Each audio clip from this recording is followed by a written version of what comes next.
maka ibadah, pahala jariah mengalir. Nah itu, maka doa terus, doa yang terbaik. Baik, kita lanjutkan sampai mana tadi?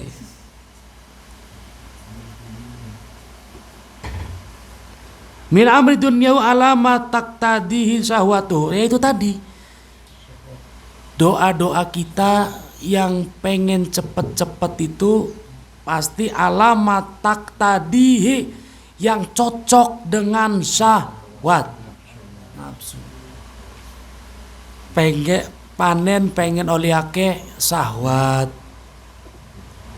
Usaha pengen gelisake duit syahwat. Ciri syahwat itu selalu berdampingan dengan kesenangan dunia. Ciri syahwat, Pak. Gitu. Maka contoh gini. Ketika kita sholat, dari sholat dulu, apa yang kita rasa? Kalau kita tenang dengan sholat itu, bahagia dengan sholat itu, insya Allah bukan syahwat. Tapi kalau kita tenang dalam sholat, sholat ini tenang gara-gara ada penilaian dari orang, kepuasan ibadah, tapi gara-gara penilaian manusia, syahwat. Kepuasan ibadah gara-gara penilaian manusia itu syahwat. Wa huwa yadu laha ma yaliku biha min akhwalin wa a'malin wa yasta'dhilu laka wa bihim lajlihi wa hadza at'abu azimun. Capek di hati, Pak. Capek ngatur syahwat, capek. Bener gak, Pak? Ibadah yang gak ikhlas bikin capek di hati. Wah, kita sedekah pengen di alam, lang kasih ngalem. Gawe postingan kata-kata bijak, pengen di like, lang kasih nge-like.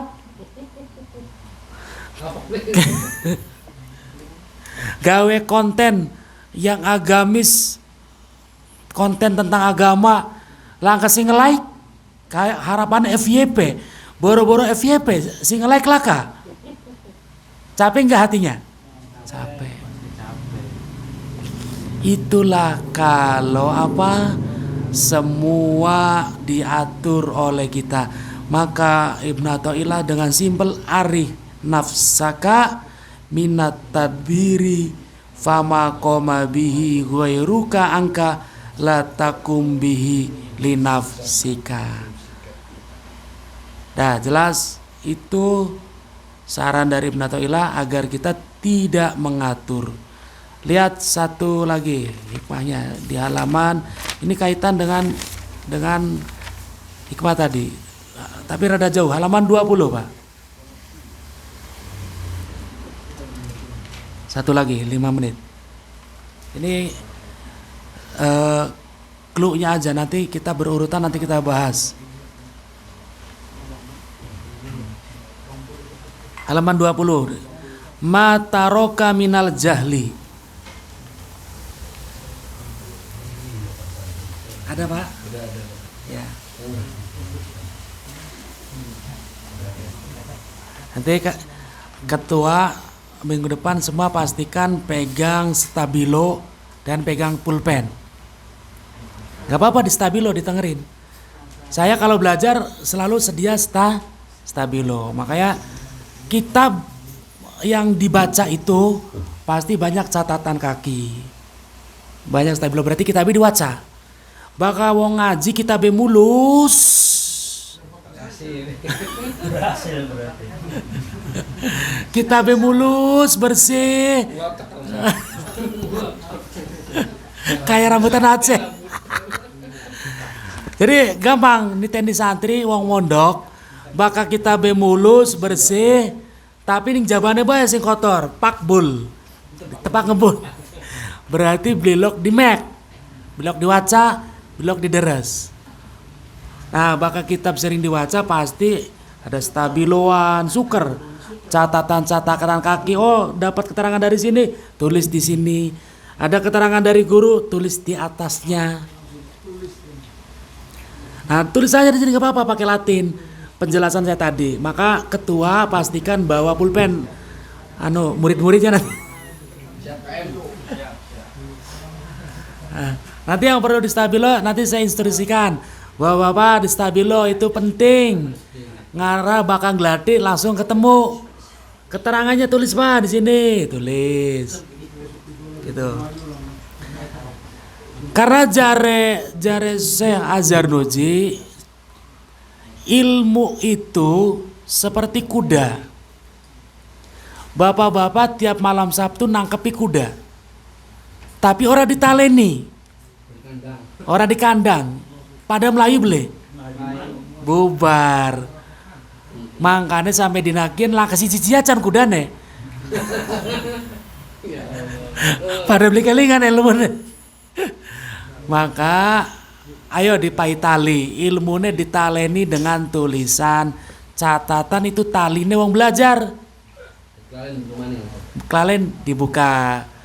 Oh ya, disimak lagi, dideres. Barang langkah sing ditaleni sing dideres apa? Gitu. Baik, kita lanjut. Mata roka minal jahli, dilihat Bapak. Saya baca yang dalam kurungnya aja. Mata roka minal jahli syai'an man aroda ayo hadisa fil wakti ghairoma adharahu lahu fihi. Mata roka minal jahli, tidak meninggalkan dari kebodohan. Artinya pemahaman terbaliknya pasti dikatakan bodoh. Paham ya? Tidak meninggalkan dari kebodohan. Artinya apa? Pasti dikatakan bodoh. Orang yang aroda berharap ayyuhadisa fil wakti yenta atau meminta berpindah dalam satu waktu terhadap sesuatu yang sudah Allah jelaskan dalam waktu itu. Artinya gini, gampangnya, Allah sedang menakdirkan kita dalam episode A. Selagi episode A itu tidak melanggar syariat, maka jangan buru-buru pengen pindah. Paham? Contoh, misal ada seorang karyawan masuk kerja. Ternyata di dalam lingkungan kerja ini banyak mulut-mulut gak baik yang selalu menggibah. Selalu menggibah, membongkar kejelekan, berkata buruk. Gitu. Selagi posisi kita nih, yang mereka gibai posisi kita nih gak melanggar syariat, maka aja gerek-gerek beli betah kita mah. Tidak nyaman. Pengen ngalih. Padahal durung latih kerjaan sejene. Istunya keluarga. Begitu keluar dari pekerjaan itu, bagaimana? Lebih tersiksa. Si mau mah digibain nang batur kerja, begitu keluar dari kerjaan digibain nang rabi. Budu gibain maning. Disengap. Dituding, disentak. Beli di pai jatah.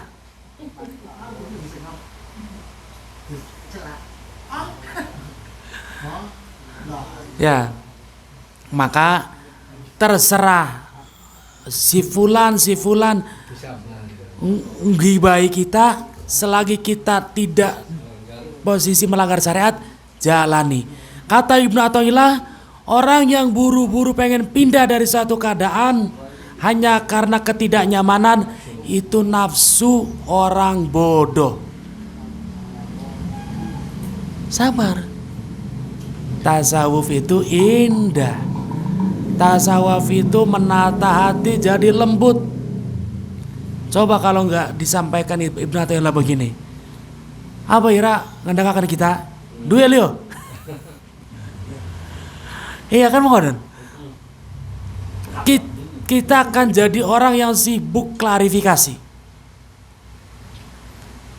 Hal yang gak mungkin kita menyenangkan setiap, gak mungkin.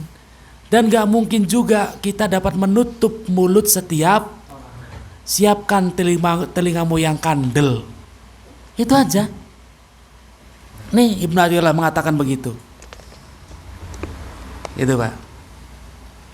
Pak, saya sering cerita bahwa Al-Hidayah tuh perjuangan menjadi seperti ini, tidak semua tetangganya tuh suka. Tidak semua. Penggembosan, penggibahan, wah, fitnah, pesugihan dan sebagainya. Keluarga kuliah dituduh pesugihan Pak.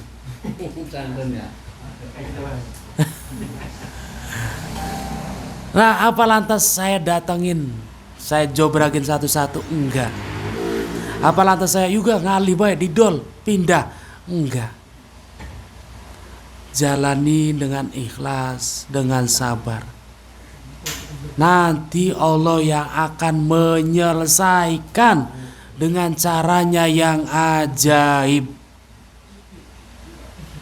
Setelah Hidayah jadi besar, memberikan manfaat kepada tetangga, banyak donasi masuk, kayak kurban, kayak apa, tetangga semua iya.